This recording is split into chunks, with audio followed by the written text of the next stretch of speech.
Bonjour Bernard Ramanantsoa. Bonjour Jean-Philippe Denis. Bernard Ramanantsoa, directeur général honoraire d'HEC Paris. Voilà, Bernard Ramanantsoa, qu'on ne présente plus. Voilà, directeur mythique d'HEC Paris. Bernard Ramanantsoa, auteur avec Bérengère Shostak, IAE de Versailles, Institut d'administration des entreprises, d'un chapitre consacré à Cornelius Castoriadis, au fondement de l'imaginaire, l'autonomie. Chapitre passionnant dans Les grands auteurs en management de l'innovation et de la créativité, coordonné par Thierry Burgier-Hemchem, Caroline Hussler et Patrick Cohen-Dett. Et donc, j'ai envie de vous poser une première question, Bernard Ramanantsoa, toute bête. Mais qu'est-ce qui vous a pris d'aller chercher Cornelius Castoriadis? On se dit, Bernard Ramanantsoa, HEC, c'est le monde des affaires, c'est le monde...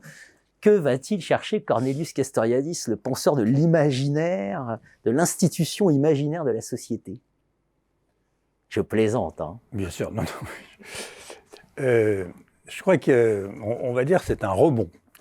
C'est un rebond parce qu'on a déjà, alors on, c'est avec Roland Reiter, mon maître, on a, il y a quelques années, déjà écrit, en utilisant Cornelius Castoriadis, dans un ouvrage qui s'appelait à l'époque « Pouvoir et politique », ça remonte à il y a très longtemps, et où on s'intéressait aux travaux de Cornelius Castoriadis. C'était une époque où on parlait beaucoup de l'identité de l'entreprise. Et il ne vous a pas échappé que c'est un thème qui existe moins aujourd'hui dans les entreprises, même si je pense que ça revient un petit peu. Et donc, une des hypothèses que je formule, c'est que ça existe moins parce que le corpus autour des entreprises, et puis le management d'une façon générale, au cours des dernières décennies, s'est beaucoup tourné vers la création de valeur pour l'actionnaire, et à oublier que l'entreprise était aussi un corps social, voire un corps sociétal. C'est pas qu'un nœud de contrat, c'est pas qu'un point. Et on l'a un petit peu oublié avec tout ce qui s'est développé autour de la valeur pour l'actionnaire, la fameuse shareholder value. Ça revient aujourd'hui et je pense que c'est indispensable que ça revienne.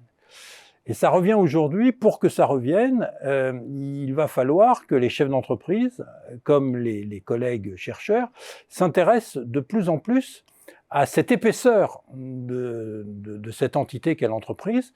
Et quand je dis cette épaisseur, je veux dire cette dimension humaine, cette dimension sociale. Et pour ça, il y a un concept qui est incontournable, qui est le concept de l'identité. Et on ne peut pas travailler sur l'identité sans relire les grands penseurs, les grands auteurs de ces dernières années, qu'on avait un petit peu oubliés. Hein. C'est pas un scoop de parler de Castoriadis, mais on en parlait nettement moins. Et donc, il faut relire Castoriadis, il faut relire Ricoeur, notamment sur le thème de l'identité. Je suis pas le premier, on n'est pas les premiers avec Bérengère à dire qu'il faut relire ces auteurs. On mentionne Ricoeur dans notre papier.